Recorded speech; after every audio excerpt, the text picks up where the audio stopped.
Our detectives have compiled some of the information that you've asked us to. Are you ready to take a look at some of that now? Let's do it. Charlotte FC is looking pretty damn good. I'm liking what I'm seeing so far. I know you must feel betrayal.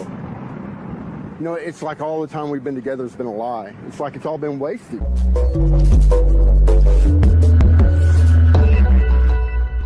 Guys, I need help because I'm not exactly sure what the rules are here. Those that have been watching my channel for a while, you may have heard me say that I'm a Chicago Fire supporter. And I still am. Okay, like I got 20 plus years with this dumpster fire of a team. I ain't leaving now. But I will say, I am extremely excited for Charlotte FC to come into MLS. Like, way more excited than any of the other previous expansion teams. And honestly, the only real reason for that is because I've been living in North Carolina the last couple years. And this is now kind of like my local team. The Chicago Fire are my number one, but is Charlotte FC allowed to be my number two? Is that like cheating on the Fire? Are these emotions real, or is it just lust? Okay, I probably went a little too far in that last one. Before I begin, remember, if you're a fan of MLS or just curious to find out more about the league, please subscribe for more MLS content and leave a like here if you enjoyed it. Also, let me know what you want to see a video on in the future. Charlotte FC were officially awarded an expansion team on December 17th, 2019. David Tepper reportedly paid a record expansion fee of $325 million. Pretty good chunk of change, considering St. Louis only paid $200 million, and they were announced as an expansion team just a few months earlier. However, in the grand scheme of things, Charlotte won't end up paying that much more than other recent expansion teams because of their stadium situation. You see, most MLS expansion teams, along with paying the expansion fee, usually have to build their own stadium. Each stadium costs an average of $221 million, with that number only increasing. For instance, TQL Stadium of FC Cincinnati costs about $250 million, Nashville Stadium is going to cost over $300 million, and St. Louis's stadium is somehow going to cost over $400 million. With Charlotte, however, they're moving into Bank of America Stadium to share the stadium with the Panthers of the NFL. The stadium will undergo some renovations, and admittedly, I wasn't able to find the exact costs of the renovations, but I believe it's somewhere in the ballpark of $50 to $100 million. Either way, not nearly as much as building your own brand new stadium. Yeah, I know.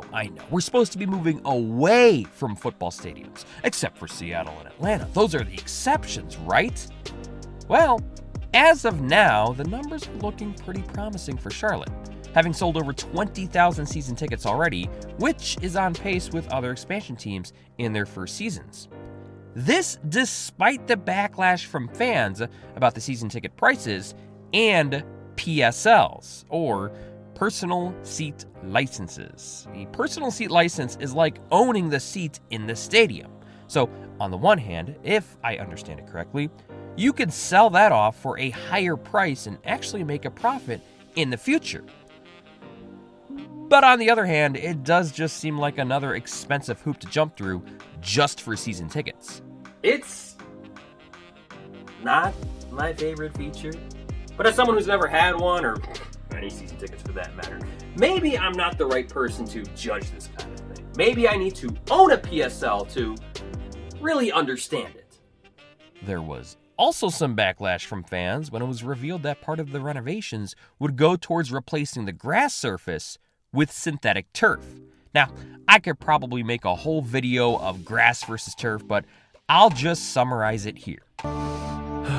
Why would anyone do drugs when they could just mow a lawn? In a perfect world, if it were up to me, every team would play on grass. I just think it looks nicer on TV, and it plays nicer too. The grass is a little more forgiving. With turf, the ball just skips all over the place. However, with that being said, I am definitely not a never turfer. I understand the benefits of turf, the biggest one being cost. It's a lot cheaper to take care of turf versus grass. It's also not going to deteriorate nearly as fast, and with the Bank of America Stadium hosting not just the Panthers, but also a handful of college and high school football games and concerts, and now Charlotte FC, that grass could look like crap real quick. Of course, with turf, you do have to mention the negatives, those being the injury potential. Pick a study, any of them, they all point to the same thing: higher likelihood of severe knee injury with turf. Now, it's not like this is AstroTurf of the 70s, which was literally a strip of carpet laid on concrete. It's now really, really high quality turf. Those annoying rubber pellets that always get stuck in your shoe, turns out they make a pretty big difference. So yes, the injury numbers have gone down dramatically with this turf, but it's still not as safe as natural grass. Now, is this enough reason for some stars to choose not to play on those surfaces at all? I'll let you decide. So here's some shocking news. My Chicago Fire aren't exactly the most supported team in MLS. Now, they've been hovering around the bottom of attendance for a couple years now. And there's not a lot of fanfare within the city or even surrounding areas. Hell, last time I checked, they don't even sell any Fire merchandise at O'Hare Airport. Okay, actually though, it's really not all that bad. I mean, being a Fire supporter is kind of special. Like, yeah, we know the number's small, but it feels like a tight-knit group, like you're part of a special club or something. And when you do see another Fire fan in the wild, it's like, oh my god, cool, another one of you guys exists? But I've also always wanted to be part of that team with the huge fan base. To be able to see the full stadium and say, yeah, I'm with my people. And let's be honest, you're probably going to see that a lot sooner with Charlotte than with Chicago. Charlotte FC president Nick Kelly outlined some goals for attendance for the team, which include consistently filling up the lower bowl, which is about 30,000 seats, and also setting a single game record for attendance in MLS, aiming for 74,000 people in that first game. That's pretty ambitious, and for their sake, I hope they break it. Especially because they came out and stated that was the goal. Like, if Charlotte FC says, yeah, we're gunning for the record, and then they only draw like 40 or 50,000, oof. Atlanta United fans will have a field day with that one. Oh, hey, by the way, if you're going, come say hi. I'll be there. Now, I really like how the team is connecting with the fan base already. They elected a CFO, a Chief Fan Officer, who is, quote, responsible for fostering and maintaining a direct relationship with the fans to ensure they are engaged and supported. Now, that might sound like a bunch of buzzwords and fluff, but they're already doing some unique stuff with it. Like, one thing the Chief Fan Officer has already done is have fans announce the picks for the expansion draft. That was a really cool moment and something I had never seen before. Usually it's just a room full of front office people stating their picks, and it always felt so awkward and forced. We need more of this team-to-fan relationship. So often we see a strained dynamic between the front office and the supporters groups, and to see this team change the narrative, it's really refreshing to see. I do think there's a lot of potential for Charlotte to be one of the most supported markets in MLS. Having lived in the Carolinas the past couple years, I can confirm that yes, there is a lot of soccer fans down here.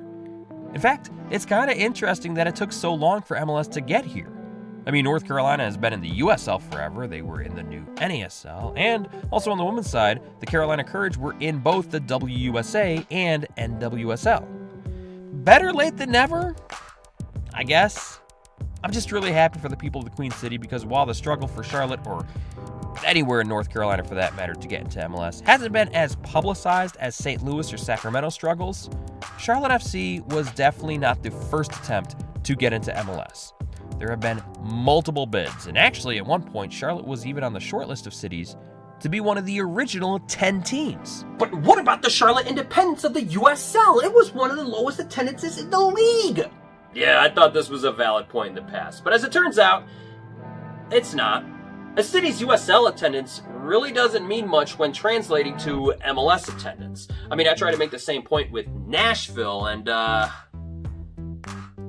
they're doing all right now. Plus, we've seen the city of Charlotte put up huge numbers for the CONCACAF Gold Cup and various preseason friendlies. So you have a market with a lot of soccer history that's been waiting a while for their own MLS team, playing in a bigger stadium than everyone else, where they've already sold 20,000 season tickets. I approve. Oh, and also, the Panthers currently stink. And the Hornets haven't won a playoff series in 20 years. This is a city that is starving for a winner. Kind of like Atlanta back in 2017. Charlotte FC were originally supposed to begin play in the 2021 season, but had their debut delayed a year because of the pandemic, which I'm sure was extremely frustrating for Charlotte fans. However, I think it was a necessary move. I mean, think about it. They were just announced as a team in December 2019. To begin play as a team just a little over a year later is an extremely short turnaround. Like, they were 8 months away from playing, and they didn't have a name, colors, any players, or even a head coach. They didn't even finish all the stadium renovations yet. In a normal year, that would be a giant challenge. But in 2020, when everything was getting delayed, and the whole league, the whole country, the whole world was in limbo, yeah, maybe it was a good idea to ask for that extension to get the homework done. But now, 2022, Charlotte is ready. And as far as how I think Charlotte FC will do in their first season, well, I made the mistake of predicting how I thought Nashville and Miami were going to do long before their rosters were complete, so I definitely don't want to make that same mistake again. What I will say is, I'm liking what I'm seeing so far. A lot of experience on the back line with Fuchs and Awful, and some nice younger pieces as well, with hometown hero Jalen Lindsay and Brazilian striker Melo. Riley McGree scored at a pretty good clip in Australia, and Guzman Corujo had over 100 appearances in Uruguay's Premier Division and won the league in 2019 and 2020. Also, look out for Franco, a 23-year-old Ecuadorian who's already made 18 caps for the Ecuadorian senior national team. He's on loan from Atlético Mineiro of Brazil, and he's played under head coach Miguel Angel Ramirez before. Yes, still a long ways to go, but I'd say their roster at this point in time was better than Austin's last year at this time. Yeah. Charlotte FC is looking pretty damn good. Kudos to everyone involved, by the way, from everyone in the front office to the many different supporters groups like the Mint City Collective and others. Now, Charlotte FC have 6 home games that are going to be on national TV in 2022. If the fans show up and if the team puts out a decent enough product, we can definitely see that number increase in the future. Now, I went ahead and posted a poll on Twitter and on YouTube asking if it was okay to be a fan of 2 different teams from the same league. And the majority of people said no. But I want to single out 2 comments. The first comment being a quote from Bill Simmons. He said, "Sports teams are just like wives. You can only have one wife, and you can only have one sports team." Okay, fair enough. The second comment, which, by the way, I have to apologize because I just can't memorize it all and recite it. I gotta read it off the screen. But the second comment saying, "Fan? No. Like? Sure. One, by definition, cannot be devoted to multiple things in the same space with equal intensity. I can like another team, but if I'm singing Sporting Till I Die and DC United Till I Die, no." And, okay, I also think that's fair enough. So with that being said, I would like to formally announce that I, Danny T Radio, am a Chicago Fire fan. But I also like Charlotte FC. But just like, okay? I'm not a fan. I'm not cheating on the Fire. Let me know what you think of Charlotte FC heading into that first season, and if you are as optimistic as I am about them. Thank you for watching, and I'll see you next time.